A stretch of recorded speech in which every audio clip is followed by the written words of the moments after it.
사무엘상 17장 43절부터 47절까지 437페이지 구약성경 43절부터 47절까지 교독하시겠습니다.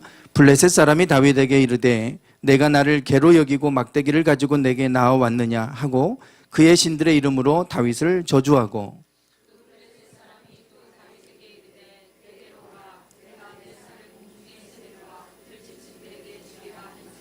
다윗이 블레셋 사람에게 이르되 너는 칼과 창과 단창으로 내게 나아오거니와 나는 만군의 여호와의 이름 곧 내가 모욕하는 이스라엘 군대의 하나님의 이름으로 내게 나아가노라.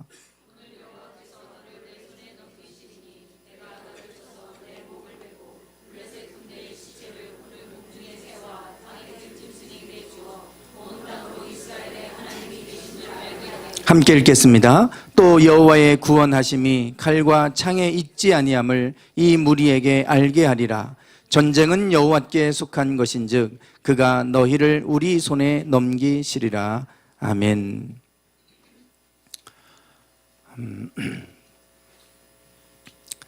지난주 목요일 오후에 연회 총무로부터 전화가 왔습니다. 연회 총무는 목사님이시지만 이제 연회 행정일만 맡아서 하시는 분입니다. 목회는 하지는 않고 우리 남부연회에 속한 모든 목회자들과 관련된 행정적인 서류들 처리를 다 맡아서 하시는 목사님이십니다. 그런데 이 총무님께서 전화를 오후에 하셔서 목사님 작년 2018년도 풍요로운 교회 응급부담금을 안 내셨냐고 이렇게 전화가 온 거예요. 그래서 무슨 얘기냐고 다 냈다고 그랬어요. 그랬더니 지금 응급부에서 응급부담금을 내지 않았다고 그렇게 연락이 왔으니 한번 확인해 보세요. 이렇게 그래서 알겠다고 확인해 보겠다고 그랬습니다.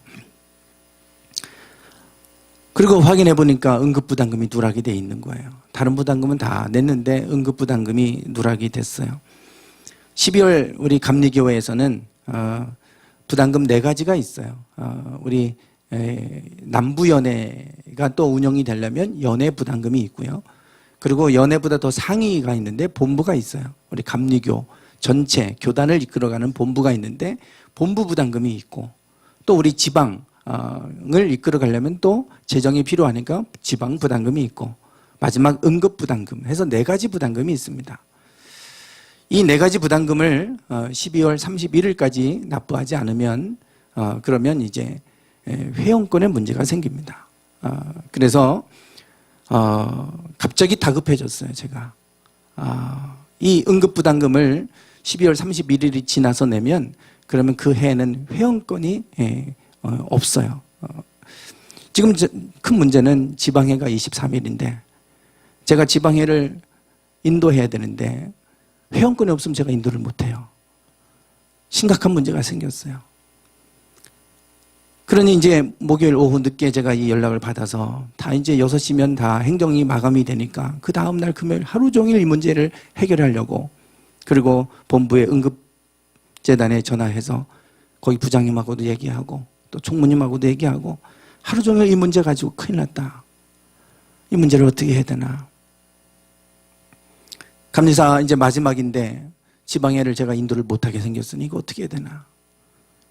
하루 종일 이 문제 때문에 너무 마음이 아프고 괴롭고 창피하고 감리사가 행정 처리를 하는 감리사가 이런 큰 실수를 했으니 이거 어떻게 해야 되나.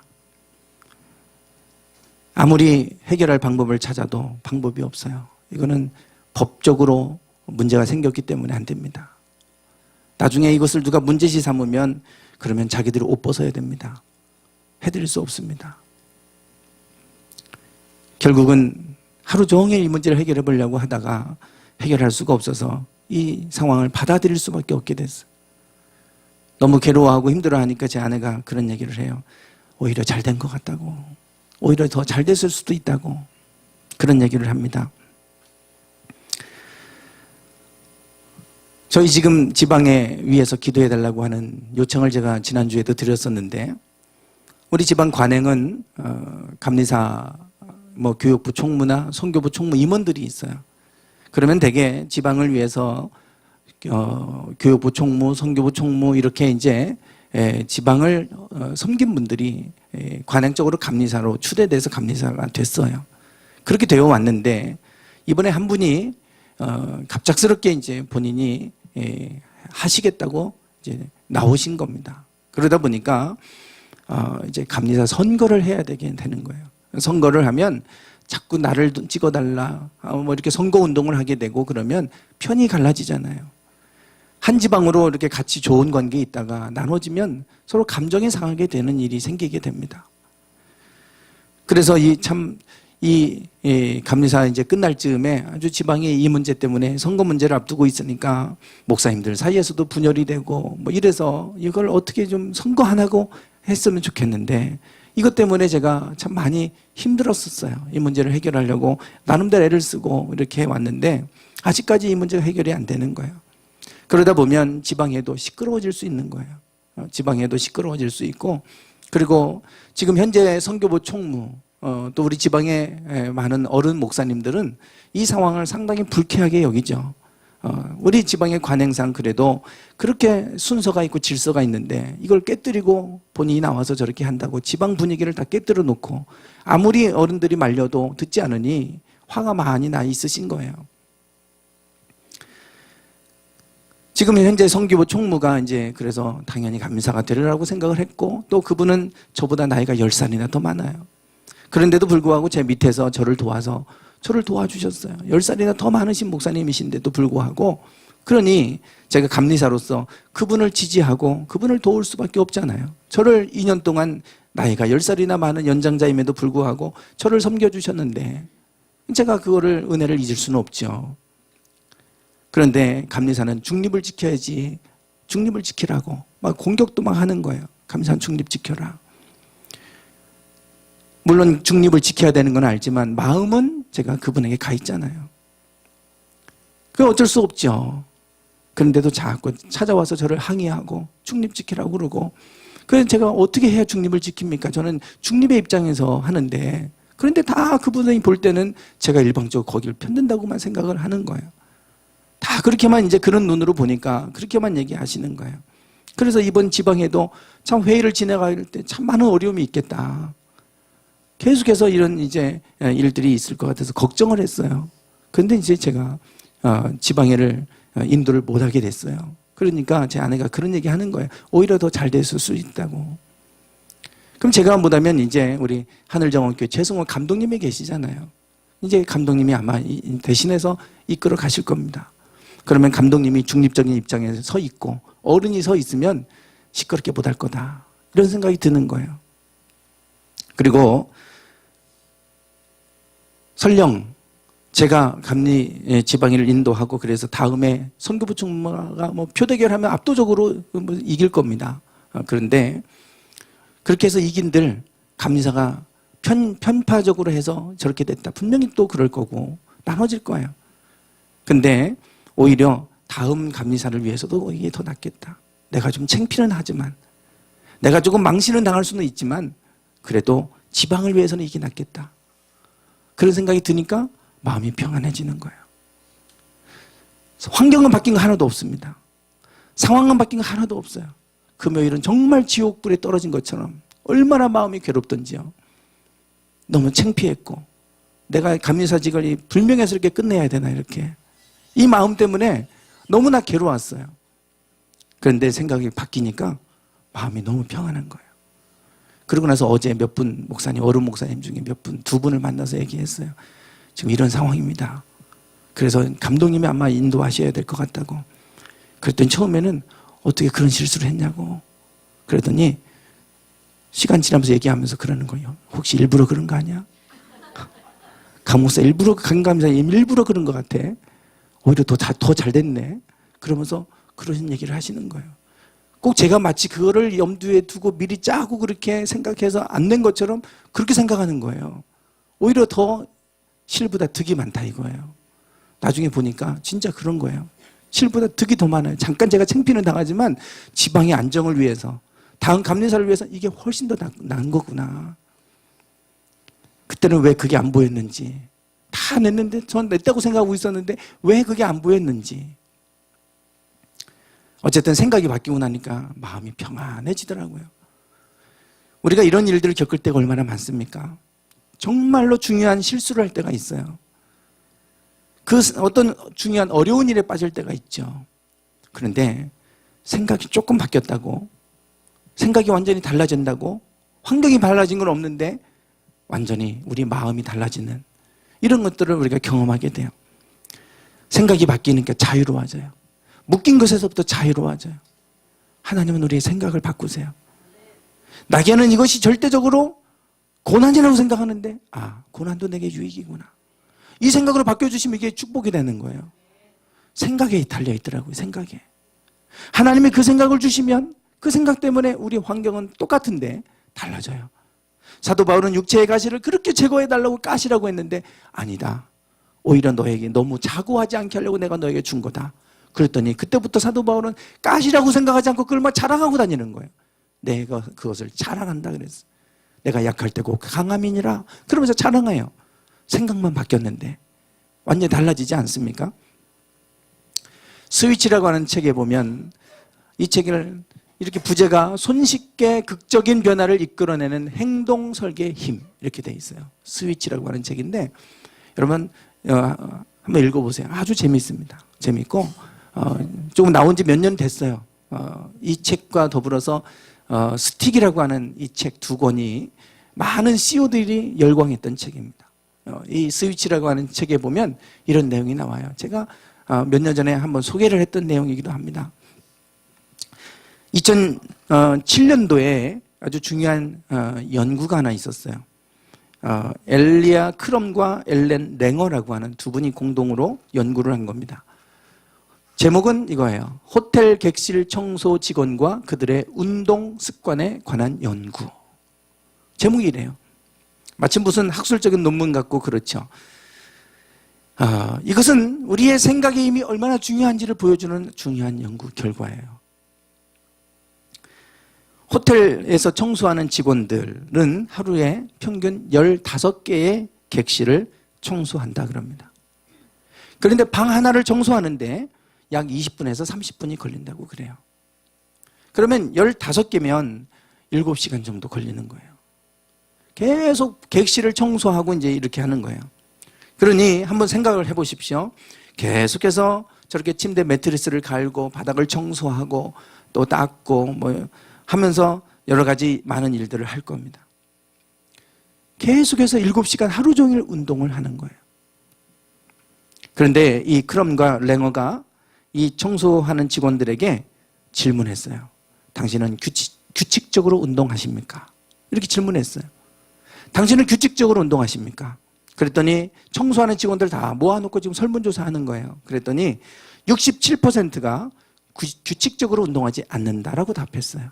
그리고 33%는 운동을 전혀 하지 않는다. 이렇게 답을 했다 그래요. 이분은 이것에 주목한 겁니다.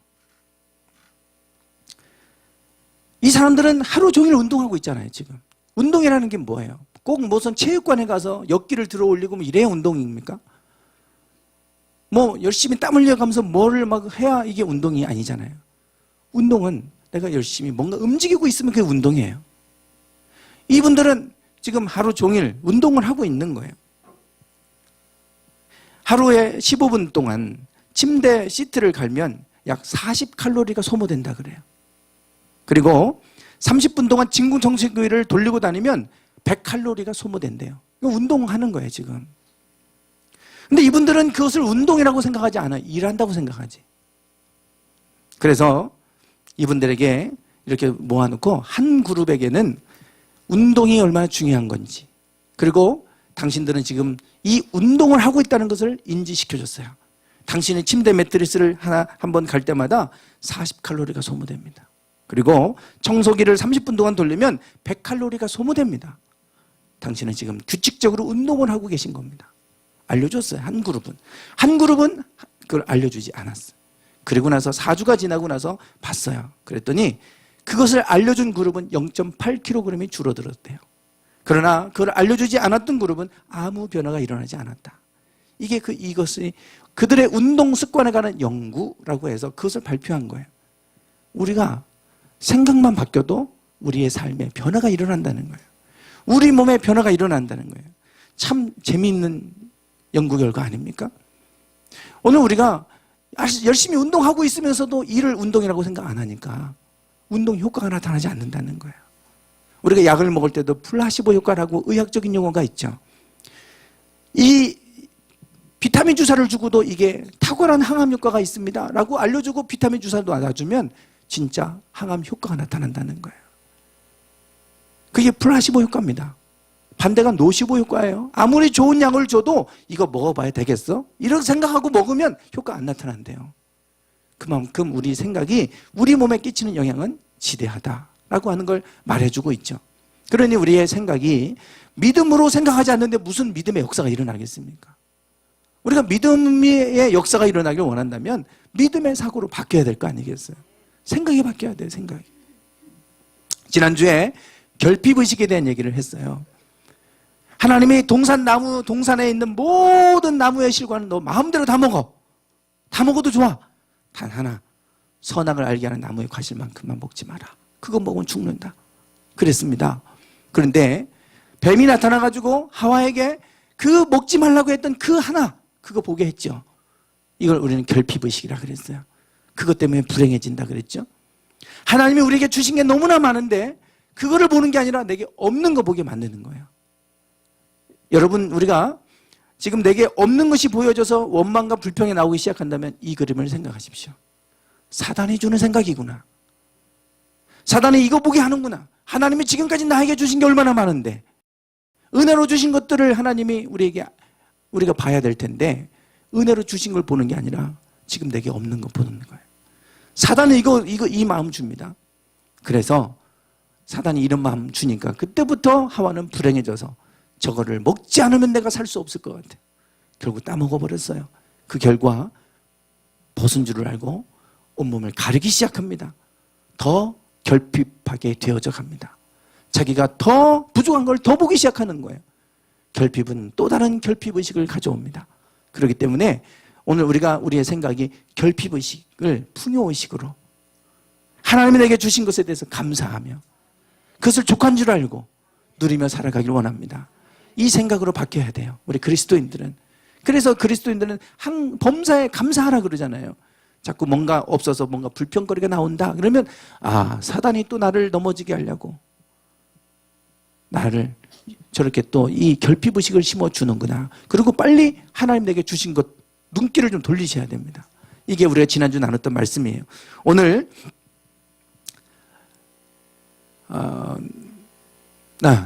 오늘 우리가 나눌 것은 자아의식을 하나님의식으로 바꾸자 이겁니다. 결핍의식을 풍요의식으로 바꾸자 지난주에 그랬다면 오늘은 이번 주는 자아의식을 하나님의식으로 바꾸자. 이게 무슨 말인가? 자아의식을 하나님의식으로 바꾸자는 게 무슨 말인가? 우리가 자아의식은 참 중요합니다. 심리학자들은 우리의 자존감을 중요하게 여기죠. 자존감이 낮으면 열등의식에 빠지게 됩니다. 열등감을 가져요. 이영자 씨가 군대 가고 강연하면서 열등감을 떨쳐내야 스스로 망가지지 않아요. 그러면서 열등감을 떨쳐내라고. 토끼와 거북이 얘기하면서 왜 거북이는 토끼가 경주하지 않는데 왜 응하냐 이거예요. 질 것 뻔히 하는데 그 얘기하잖아요. 나중에 강연을 다 마치고 나서 한 얘기가 있어요. 거북이는 컴플렉스가 없어서 그래요. 컴플렉스가 있으면 그 누가 그걸 응하겠냐 이거예요.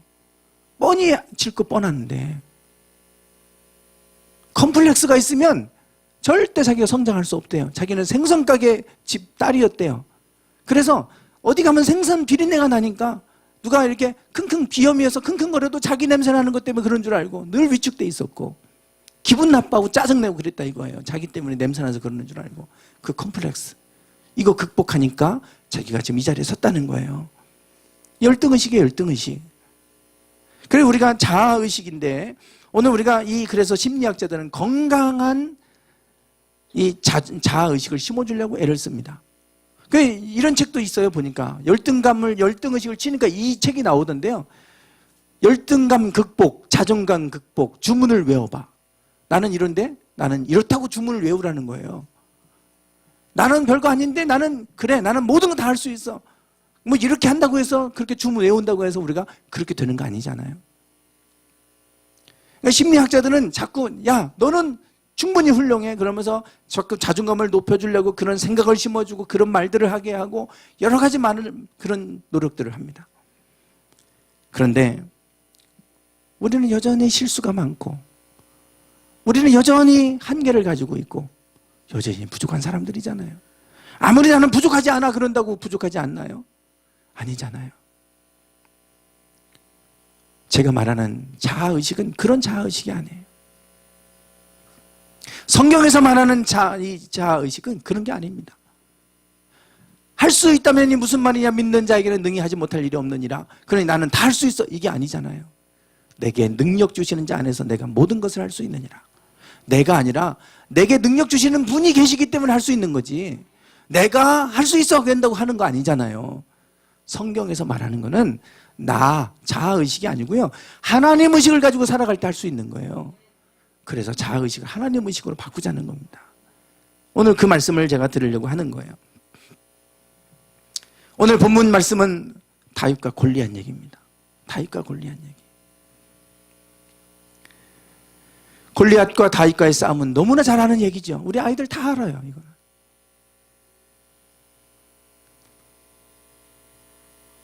당시에 이 블레셋은 강력한 세력을 형성하고 있었어요. 계속해서 이스라엘을 괴롭혔어요. 그 당시가 사울 왕, 최초로 왕을 세웠던 때죠. 너무 약하고 12지파가 나눠져 있으니까 맨날 우리가 침략당하고 안 되겠다, 우리에게 왕을 세워서 강력한 왕권을 줘가지고 우리도 좀 강한 나라 만들어보자 하고 왕을 세운 거예요. 그게 사울 왕입니다. 첫 번째. 그런데 여전히 그런다고 해서 나라가 강해지는 거 아니죠. 블레셋에 의해서 계속해서 공격을 당하는데 그 중심에 골리앗이 있었어요. 골리앗이 또 군대를 이끌고 쳐들어왔습니다. 쳐들어와서 그래서 이스라엘 향하여 막 하나님의 이름을 모독하면서 니네 나와서 싸울 사람 있으면 나와봐라 그러는데 아무도 싸우겠다고 나가는 장수가 하나도 없는 거예요. 하나님의 이름을 모독하고 있는 그 상황에서 아무도 나가지 않아요. 그때 마침 이 전쟁터에 심부름을 왔다가 다윗이 그 하나님의 이름을 모독하는 그 소리를 듣습니다. 그리고 다윗이 나서는 거예요. 이 다윗과 골리앗은 싸움이 안 돼요. 이 골리앗이 어떤 사람이냐, 여기 보시면 골리앗을 설명을 합니다. 블레셋 사람들의 진영에서 싸움을 도두는 자가 왔는데 그의 이름은 골리앗이요 그 가드 사람이라. 그의 키는 얼마나 그래요? 6규빗 1뼘이었다. 한 규빗 하면 이 팔꿈치입니다. 대략 50cm, 45에서 50cm를 얘기해요. 그러면 금방 계산이 되죠. 50cm 곱하기 6 하면 3m입니다. 3m하고도 한 뼘이 더 컸다는 얘기예요. 3m 한 20cm, 뭐 15cm 정도 된 거예요. 거인이에요, 거인. 우리가 2m만 돼도 엄청난 거인 아닙니까? 그런데 3m가 좀 넘었어요. 3m가. 당시에 여호수아와 갈렙이 가나안 땅에 들어갈 때, 정복할 때, 그때 그 거인족들 보면 침상 사이즈가 4m가 넘었어요. 성경에 나와요, 수치가. 침대 사이즈가. 그런 거인족들하고 여호수아가 싸우는 거예요. 그러니까 그들 보기 우리는 메뚜기 같다고 한 말이 맞는 거죠.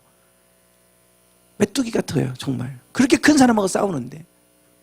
근데 다윗은 뭐 커봐야 얼마나 컸겠어요. 아직 전쟁터에 나갈 나이도 되지 않았는데 한 160이나 165cm 됐을까? 그리고 머리에는 놋 투구를 썼고 몸에는 비늘 갑옷을 입었대요. 그 갑옷의 무게만 놋 5,000세겔이 되었다. 그만큼 무거운 옷을 지금 이제 입었다는 얘기겠죠. 네.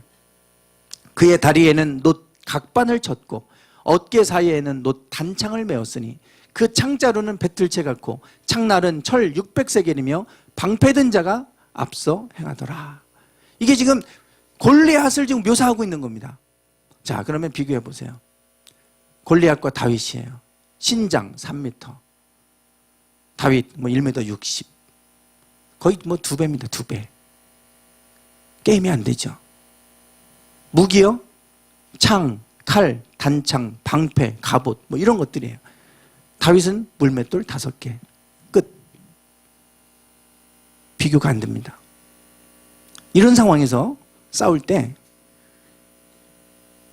자아의식을 갖고 보세요. 지금 내가 가지고 있는 걸 보면 골리앗과 싸울 수가 없어요. 비교해보세요. 단순 비교해보세요. 싸울 수 있는지. 내가 가지고 있는 걸 가지고 지금 비교하면서 내가 저 사람하고 맞서 싸우는데 내가 가지고 있는 건 물맷돌 5개가 전부예요. 사울 왕은 갑옷을 입혀주려고 하는데 그 너무 커서 맞지를 않아요. 불편해요. 그래서 다 벗어버리고 물맷돌 5개 가지고 가는 겁니다. 물맷돌 5개 가고 어떻게 싸웁니까? 이게 싸움이 됩니까? 싸움이 안 되죠. 나를 바라보면 이거는 싸움이 안 돼요. 내가 가진 거 가지고 하려고 하니까 안 되는 거예요. 그런데도 불구하고 다윗은 이 골리앗에게 이렇게 외쳐요. 한번 읽어볼까요? 시작.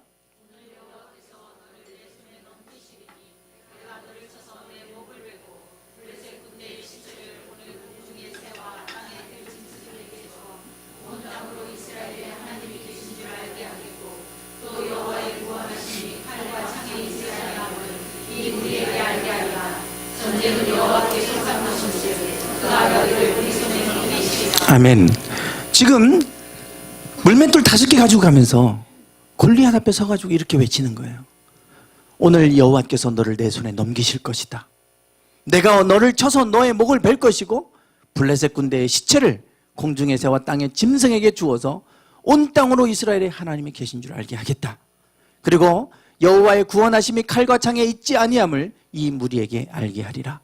전쟁은 여호와께 속한 것인즉 그가 너희를 우리 손에 넘기실 것이다. 내가 오늘 너를 목을 내가 벨 것이고 하나님이 계신 줄 알게 하겠다는 거예요. 도대체 뭘 믿고 이렇게 큰 소리 칩니까? 물맷돌 5개 믿고 가는 겁니까? 아니잖아요. 45절에 보면 이렇게 말합니다. 읽어볼까요? 시작.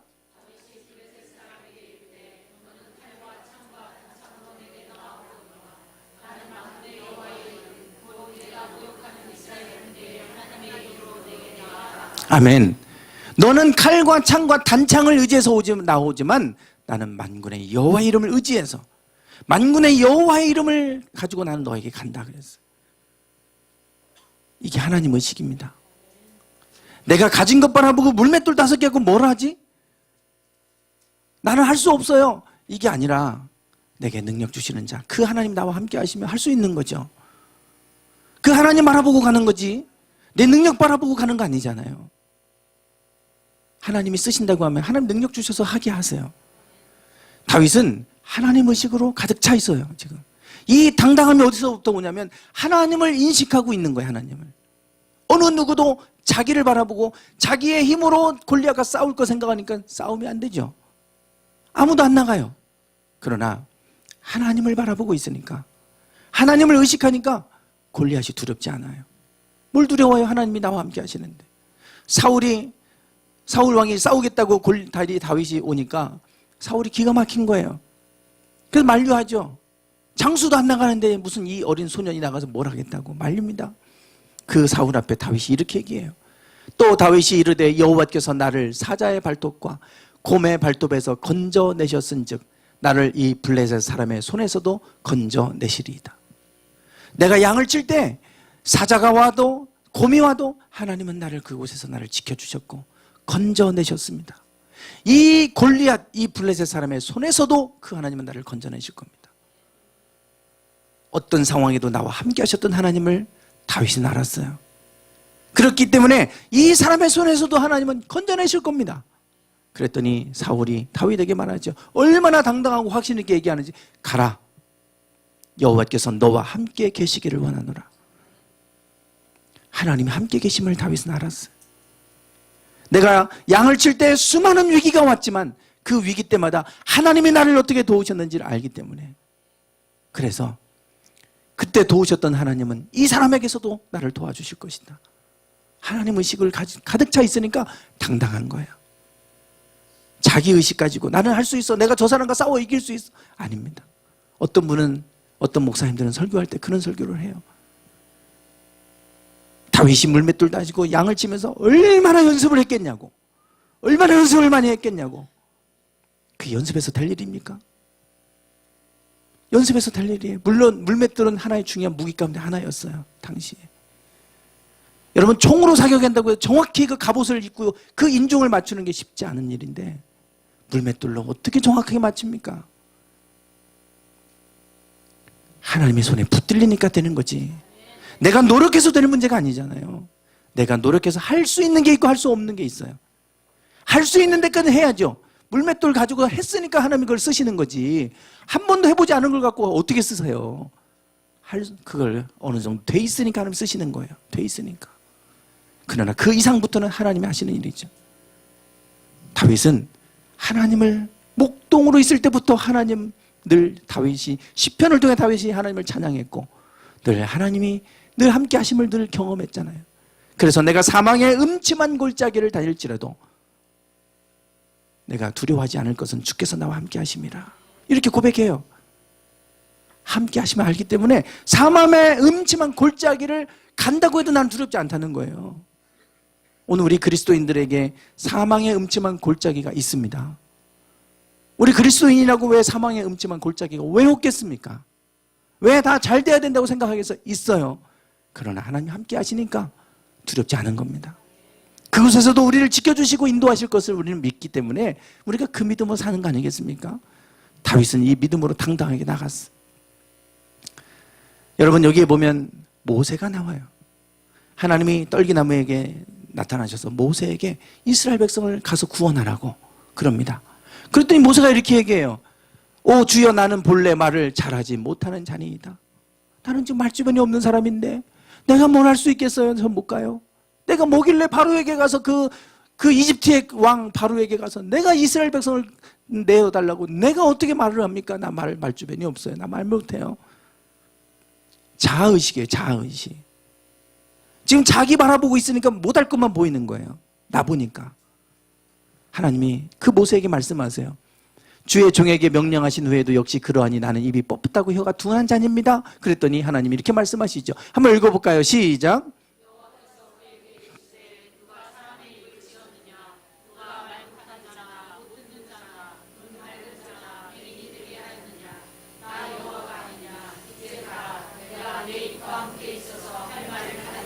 아멘. 누가 너에게 입을 지었냐? 여호와가 아니냐? 내가 너에게 함께 있어서 할 말을 내가 가르쳐 주겠다. 내가 너와 함께 갈 테니까 너 가라. 이거예요. 나는 말 못한다고 못 간다고 그러는데 야, 내가 너와 함께 갈게. 하나님 의지하고 가라는 거예요. 그러면 내가 너에게 할 말도 가르쳐 줄게. 누가 그 입을 지었니? 말씀하세요. 이 온 우주 만물을 창조하신 그 하나님이 나와 함께 하신다면 우리가 못할 일이 뭐가 있겠습니까? 나는 할 수 없지만 하나님은 능하신 분이고 그분이 나와 함께 하시니까 할 수 있는 거죠. 그래서 당당한 거지. 내가 뭐 스펙을 많이 쌓기 때문에 당당해지는 거 아니잖아요. 착각하면 안 됩니다. 스펙 많이 쌓고 내가 기술이 있고 한다고 해서 다 되는 거 아니잖아요.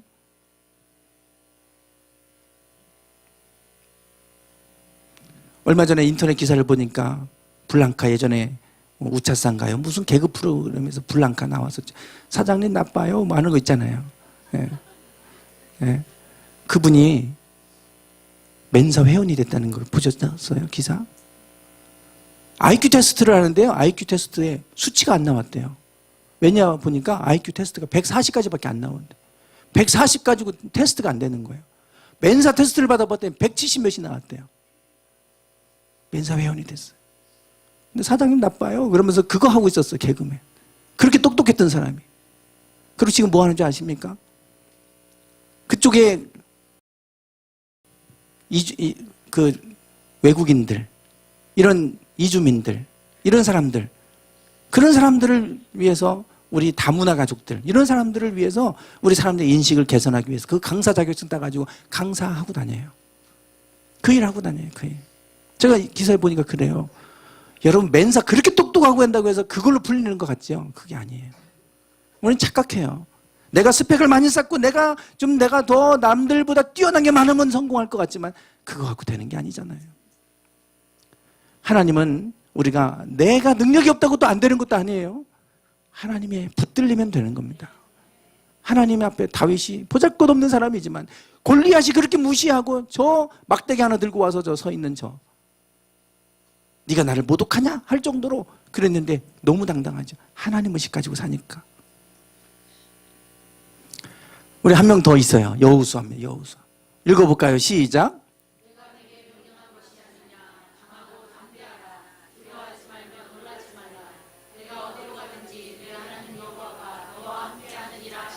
아멘. 두려워 떠는 여호수아에게 모세의 뒤를 이어서 지도자가 됐는데 그 거인족들이 사는 가나안 땅에 들어가야 되는데 두려움이 확 밀려와요. 하나님 말씀하세요. 야, 두려워하며 놀라지 말아라. 내가 어디로 가든지 내 하나님 여호와가 너와 함께한다. 우리가 두려워하지 않을 이유는 하나님이 나와 함께 하시기 때문입니다. 그 하나님 의식 가지고 우리가 당당하게 사는 거지. 나 바라보면요 보잘것 없어요. 실수투성이에요. 무슨 내 힘으로 뭘 하겠어요. 아까 제가 서두에서 고백했잖아요. 창피한 일인데 제가 고백했잖아요. 감리사로서 치명적인 실수했잖아요. 저는 허점투성이에요. 제 아내가 요즘에 자꾸 그래요. 왜 이렇게 요즘에 2%가 부족해. 주부에 자꾸 뭘 틀리고 막 2019년도인데 2018년도로 나가고 왜 이렇게 2%가 부족하냐고. 갈수록 더 부족해져 가는 것 같아요. 나이가 먹을수록 깜빡깜빡하고 자꾸 막 뭔가 하나님 아니면 할 수 없죠. 제가 무슨 이 자리에 설 자격이 있겠어요. 저도 말주변 없거든요. 그러니까 하나님이 말씀을 까면 영감을 주시지 않으면 저는 설교를 못해요. 뭔가 그렇구나 이거구나 이게 깨달아지는 게 없으면 저는 설교를 못합니다. 그러니까 하나님 앞에 엎드리고 의지하지 않으면 안 돼요. 저는. 그런데 하나님은 그걸 쓰시는 것 같아요. 오늘 우리가 하나님 나를 바라보지 말고 하나님 의식하고 하나님 바라보면 하나님 반드시 지혜 주시고 하나님 반드시 피할 길을 주시고 감당할 힘을 주시는 줄 믿습니다. 나의 의식 자꾸 나를 바라보지 말고 나는 할 수 없어 하지 마시고 하나님이 하기를 원하시면 가는 거예요. 그러면 하나님이 함께 하실 겁니다. 그 하나님 의식 가지고 우리가 당당하게 살아가기를 주님의 이름으로 축원합니다. 기도하겠습니다.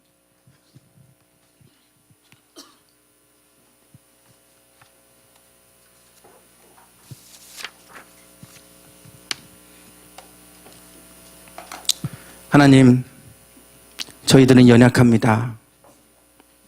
실수가 많고 늘 또 넘어져서 죄 가운데 빠질 때도 있고 부족한 것이 너무나 많이 있지만 그러나 내 힘으로 살아갈 수 있는 것이 아니라 하나님이 주시는 힘으로 그 은혜로 살아가는 것임을 알기에 우리가 하나님의 은혜의 보좌 앞으로 나아갑니다.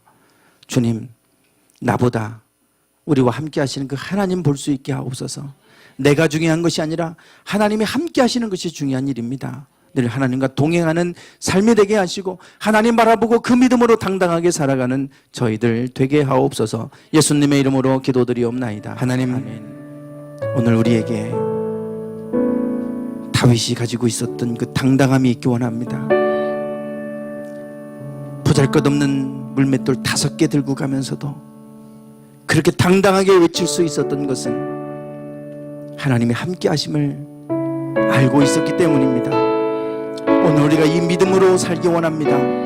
우리와 함께 하시는 하나님, 전능하신 하나님이 내 편이고 나와 함께 하심을 우리가 알기에 그 믿음으로 살아가기 원합니다. 우리의 연약함 보지 않게 하시고 전능하신 하나님 바라보며 살아가게 하옵소서. 지금은 우리 주 예수 그리스도의 은혜와 아버지 하나님의 극진하신 사랑하심과 성령님의 감동 감화 충만하심이 늘 하나님 바라보며 살기를 소망하는, 그래서 힘있게 살기를 소망하는, 그래서 반드시 승리하며 살기를 소망하는 당신의 사랑하는 모든 성도들 위해 이제부터 영원토록 함께 하시기를 간절히 축원하옵나이다. 아멘.